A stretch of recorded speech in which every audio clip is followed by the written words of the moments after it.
So hello and welcome to our Q&A after the fabulous film Aquarela. I'm Amanda and I'm here with Aimara Reques from Aconite Productions, who is the producer and one of the writers on the film. Aimara, thanks so much for joining us. Thanks to you for inviting me. I'm delighted that the film is being shown in Scotland again. Yes. Well, I first saw it in Amsterdam and in a Dolby Atmos, like huge theater, and was blown away. Got to see you and Victor Kossakovsky, the director, do a Q&A as well. And one of the things that really blew me away is that it's such an ambitious project. It's such a huge, as a filmmaker, I know how long it takes to make documentaries, but this one really, I've never seen anything like it. And the concept is so unique in the sense that the protagonist is just water. I guess my first question is, how do you pitch or come up with an idea like that and make it happen, you know? First of all, I'm delighted that you watch it as it was conceived, because it should be watched in a way in a Dolby Atmos suite, because I think the sound of Aquarela is very special. And we were so excited to be working with another equal extraordinary artist from St. Petersburg, Sasha, who did an amazing sound design. And the film has over 140 tracks to be mixed. So it was ideal for the Dolby Atmos. But as you also know, it was shot at 96 frames per second. Ideally, we wanted the film to be screened at high speed frame rate and Dolby Atmos. So you watch it in a great venue in Amsterdam, because we managed that. We didn't watch at 96, we watched at 48, but still. So how do you come up? You know, I guess, you know, Aquarela is pretty much in tune with the ambitions for my company. I'm totally passionate about creative documentary. I think creative documentary is possibly the most difficult art form that exists, because what we catch and what you see in front of you in the screen, it happened as it was, as it is, right in the present moment. And to do that artistically and to be able to follow a narrative, a story, is not an easy art, you know. So that is the first thing that, you know, I'm very, very passionate about the idea of working on projects that you can actually catch it with that in mind, you know, with the artistic vision of what is involved in a creative documentary. And I guess it's going the opposite direction as well. It's also ambitious for my company at a time when, you know, everything is fast. We want the communication to be here right now. You know, give me the moment, give me the message, give me the WhatsApp, give me the video. And I think the more we accelerate and the faster we live, the more time we take to catch up internally, I think, with who we are, with what we're here for, with our connection to the world. So we communicate in this frantic, really anxious mode all the time that doesn't allow us really time for reflection, time for tuning in. And especially, you know, the result of that is what we see today. Our disconnection with the environment, our disconnection with everything that's around us, with being trapped in a world. Aquarela is the ambitious in a way of my company and the vision I have for the reasons why I'm involved in documentary making. And I'm more in tune with the creative aspect of documentary that when the quite fast turnaround, you know, television, social media way of working. And I think that is because I feel that creative documentary perhaps is a reflection, is more in tune with a reflection that we have to do as human beings. You know, we're in this mode of fast communication, fast turnaround, you know, tell me, you know, now I need immediately to know. And what happened is that the faster we go, even though we adore our mother culture, and I'm not knocking it out, there are so many great things about it, and the way we communicate. On the other hand, we have become more and more anxious, more and more detached, I would say is the key word, you know, detached with everything that's around us. So going back to your question, how do we pitch that? It was a very lengthy and very difficult process. We wanted to make a film about water. This is a project that we initiated in Aconite, so we should be proud because it's a total Scottish in a way, seated, we conceived the film here in Glasgow. I'm a Venezuelan who has been in Glasgow for 30 years. So even though I'm Venezuelan, I'm very in tune with Scotland and what happens around here. I'm very proud to be here. And this film has represented Scotland in so many places. So I'm delighted, by the way, this being shown in open, next to water. Amazing. So I guess, so the ambitions of the film reflects the ambition of the company, as I say, and water, it is not an easy pitch because we wanted a film that, yes, will be from the perspective of water, but how to do it in a way that will get the attention from the international industry and the financiers and the people that we needed, to support the project. So I had the privilege to meet Victor Kossakovsky at various international events. I have spoken to him before about another project. And so I say to him, what about a film about water? You always talk to people in the industry. And I just catch him after the screening of Vivan las Antípodas, which it was a film that I absolutely adore. And I just pop in, just bump into him and we talk about it. And he immediately say, I wouldn't be making film about water. Oh, no, what is it? So as we were talking, I just say to him, okay, so you are known as the Rembrandt of documentary making. I mean, you're somebody who knows how to tune, with the craft of how to capture light, or how to tune in, with the beauty of that's around us. So forget about water. What if we do Aquarela? So we use your skills as an artist, and we were in Rembrandt Square sitting in a cafe.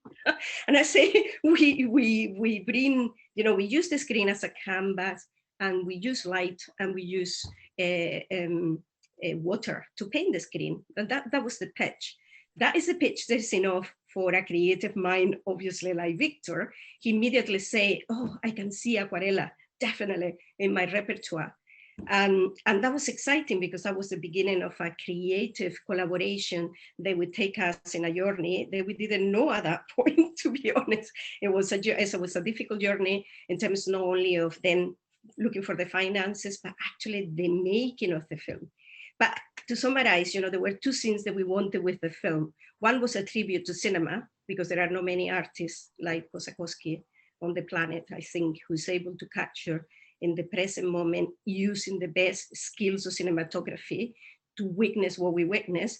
But it's also a testimony, I would say, evidence of where we are today with the planet, and what is happening, with the changes that we are experiencing, and that we remain a little bit oblivion, like if they are not there, and water is shouting loudly, I'm here, water knows how to talk, how to raise the game if the humans are actually not paying attention to what we're doing. And we will be wiped away. That is where we are today. So in a way, it was also a testimony of where we are in the 21st century today. And that was the mission, in a way, that we went through. Yeah. And I mean, at school, I was an environmental studies major and also lived by water. I'm originally from Florida. So the hurricane segment was very reminiscent of my life. But I think I came away from this in a way that I've never seen an environmental film, I think, so powerful because of that creative documentary, the view, just knowing how scary water can be, how powerful it can be. And you talk about this being one of these films that's one of the most dangerous films to ever been made. But also I think that even some people who mentioned, oh, I'd like to see where it was. I loved that I was watching this without knowing all the details, or that someone wasn't teaching me something, or whatnot. It was really about the symphony and the emotions that you get from this, from water, and being able to see it in ways that I've never seen it before. How do you come up with the kind of, where did you go, I guess, is the question.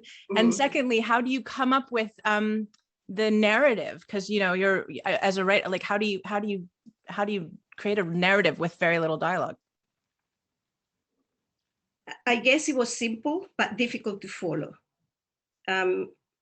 We knew, Victor said to me when we started to talk, that there needed to be water in every single shot, but he didn't want one single drop of water in his lens.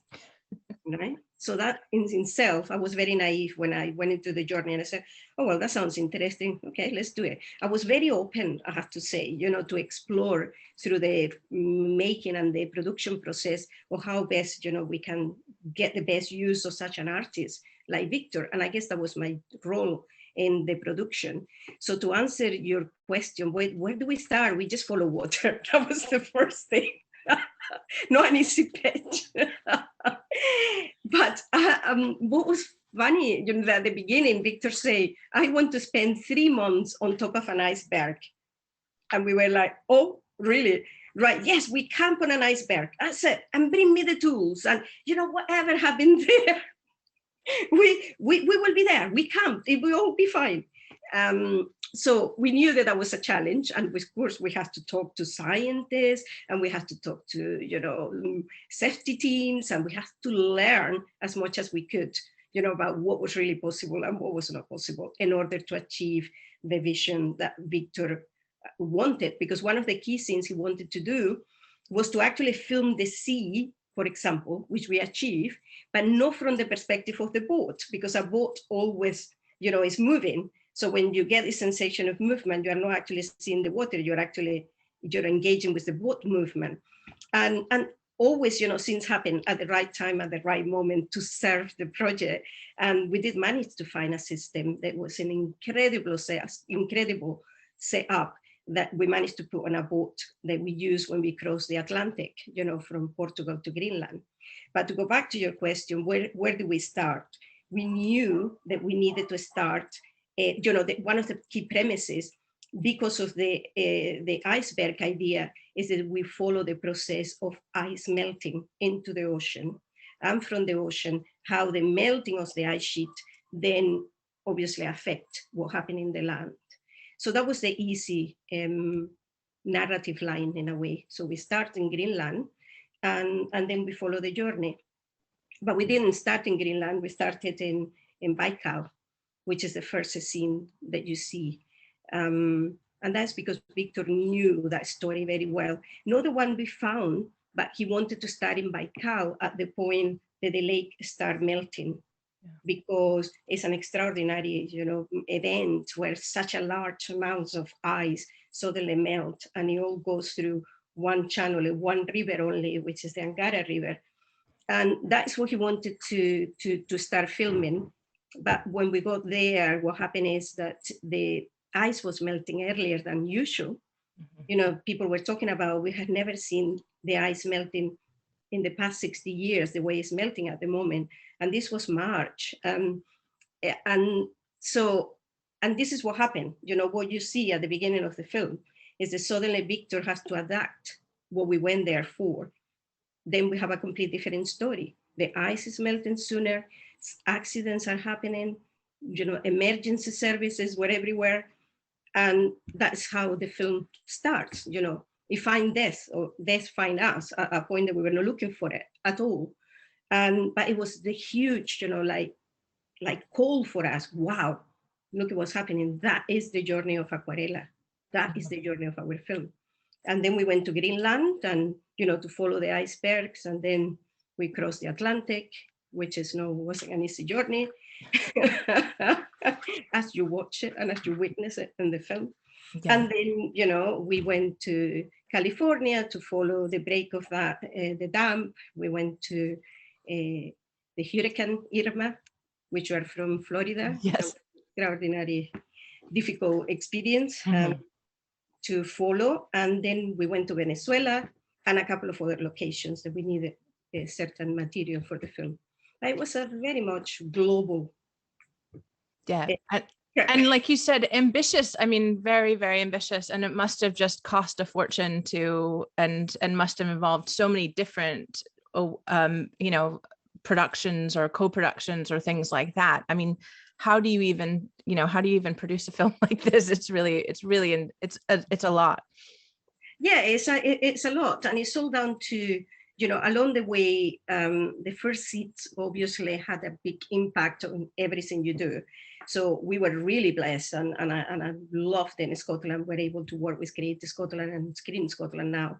They really tune in. Mark Thomas specifically, who was our officer at the time, he totally adored, Kossakovsky's projects. And he knew when I spoke to him, we met at a festival, and I said, this is such a special potential project. So because obviously, as a company, as a local company, we are aiming at international ambitious project, and we have the track record. Then it was important for us, to find that argument, allowed us to be ambitious, allowed us to be international, because we are global. And to go back to your question, actually, that you don't know where it is to do with that. We are a global beings. It doesn't matter where we are. This is an international global phenomenon. It could happen anywhere around the world. So it doesn't matter if you're in Greenland or if you're in Portugal or if you're in Venezuela. It is. And that is one of the key premises of the project. So to go back to the financing, then we have the seat here in Scotland. We have money from Screen Scotland, and then an extraordinary social entrepreneur who is a person who is very close to my company and a good friend, who also matched the investment of Screen Scotland. And then we were able to bring the team to Scotland, which is the first shoot that we did happen actually here. You see the horse that is in the water, and that is something that we actually started at the beginning. That was one of the first shoots, because we wanted to experiment, and that was one of the reasons why we brought the team to Scotland, with the use of the fast frame rate. We actually shot that horse 120 frames per second, and then we didn't use it that way because it didn't work. So we had to learn as we went along. So it's like, when we have that package, that we were able to create some elements, they will show the vision, then you go to the international documentary forum market. So in this case, we took it to CPH, which is an amazing international documentary forum, where we pitch all our amazing projects. They're very supportive, the first time I have been there many times. And the film actually won the Euromatch co-production award, which then gives the attention for other people to say, oh, Kossakovsky, we have a German co-producer already at that point, who was the producer who worked with Victor in Vivan las Antípodas. And I had the opportunity to work with him, with this producer in another project before. So they were you find the partners, that's it. You strategically start tuning in with who get the essence of your project and what is the reason why they want to join, because that's crucial as well. What is there for them? And then, rather than tuning, you have so many people that along the way, that always happens. It's going to say to you, oh my God, it never happened. Oh my God, or, forget it. This is impossible. This is impossible. Okay, so that's fine, because only you within yourself and what your mission is will know what your purpose is. Why am I here in this project? It was very clear when we met with Victor. I knew why the partnership was important, and we were actually then signed up to do something that meant, in many ways, and for different reasons, it meant a lot to us. Him as an artist, me as a also creative producer. I'm a creative person who want to use the tool of communication and this tool of filmmaking to address relevant issues, that we need to address, at least where we are as a human race. That I think to me is important. Where are we as humans? What's happening to us? We're a very successful species, but look what we're doing to the planet. And I feel, and it's a responsibility. So we are not here for too long, so in this time and this space that we're here, how do we use that time, to leave a legacy on anything that we do, or to leave something behind? So that was the mission. And when you're tuned with that, then you pay attention to those who are also tuning in with that mission and the reasons why you are working. So then we took it to CPH, and then other financiers came on board in these different capacities, until eventually we managed to raise the finances. It took us nearly 3 years though to raise the finances, and then equally another 2 years to make the film. So it was kind of complicated setup. Absolutely. And you mentioned 120 frames, 96 frames per second. For people who might not understand that, why would you film a film in 96 frames per second? And also, I'm just, I think it's such a cinematic film, but it's such a cinematic film that really finds its spot in very, in Dolby Atmos and, and these big screens and whatnot. So how has that sort of transformed distribution and the plans that you have for such a film? You know, I mean, I know it's on BBC now, or, you know, and it's going around the world, but you must have a different plan for how you want to show it than maybe another film you've made in the past. Yeah, I mean, I guess in terms of the technical side of the film, I obviously wanted to serve the best way I could what Victor vision was, because he's a master of documentary and cinematography. He really is. He knows how to use the tools of cinema. And that was a wonderful and a privilege, you know, position for me to learn from such a master, because he's a maestro really of cinematography. So when we talk about it, you know, one of the things that he said from the start, and that's why I mentioned earlier, we came to Scotland to try the 120 frames per second test the technology. How can we do it? Because at the time, you know, and now we actually have to, it's the way we actually experience cinema has changed. You know, it's continuously changing.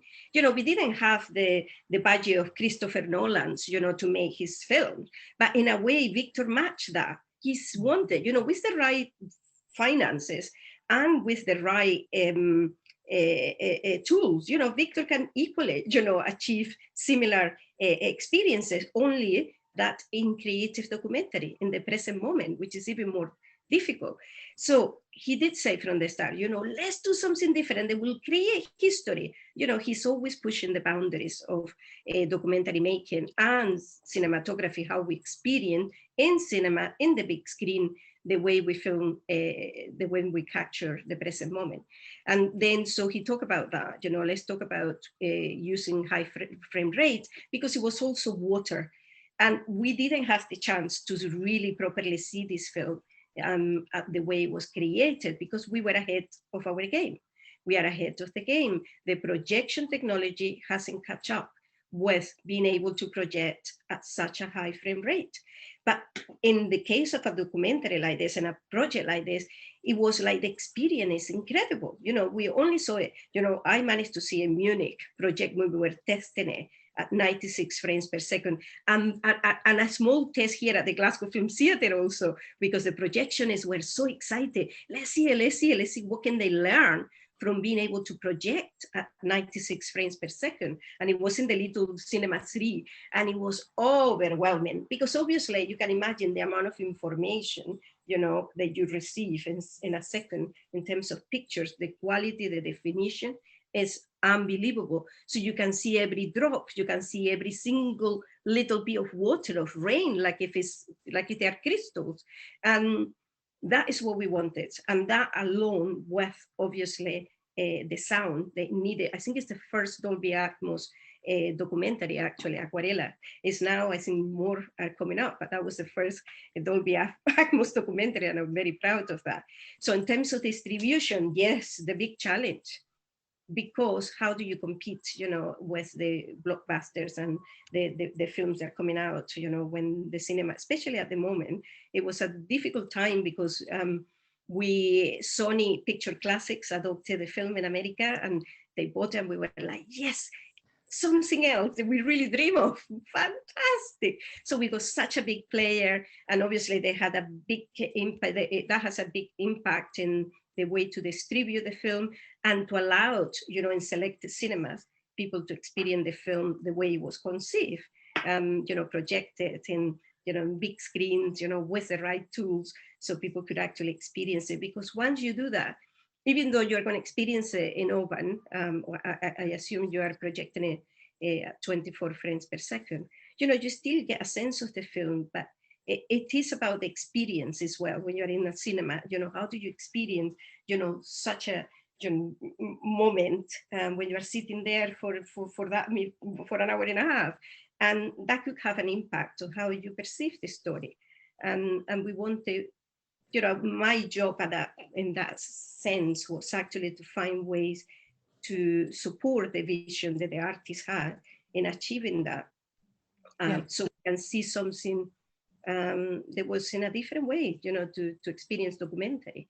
So the distribution then was not easy, because you just want everybody to watch it like that. then, you know, that is what you do. And then COVID hit after the film was shortlisted for the Oscars, and that was fantastic. And, you know, that given it more attention, and we went, great, because that's going to help the distribution. We still needed to do Asia and the Scandinavians because of our wonderful heavy metal apocalyptic band.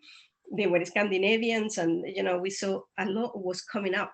And then COVID happened, and that had an impact definitely in the distribution of Aquarela in the cinema environment. And as it happened with many other films, the distributors were caught not knowing what to do with them. So yeah. But I think it is such a cinematic film, and I think as you know, Cinescapes is all about location and place and a film, and it couldn't be more perfect to show outdoors near the water. So we're thrilled that you collaborated with us on that and let that happen. And it was such an honor to talk to you. Thank you so much for your time. I have so many more questions, but we'll have to do it another time because I know you're busy. But thank you so much, and yeah, so looking forward to seeing your next projects. Yes, thanks to you, Amanda, to Cinescape. It's wonderful that the film is being shown in Scotland, especially in Oban. I love Oban. So anytime, you know, I would love to show it in so many other places. So thank you. I hope you guys enjoy it.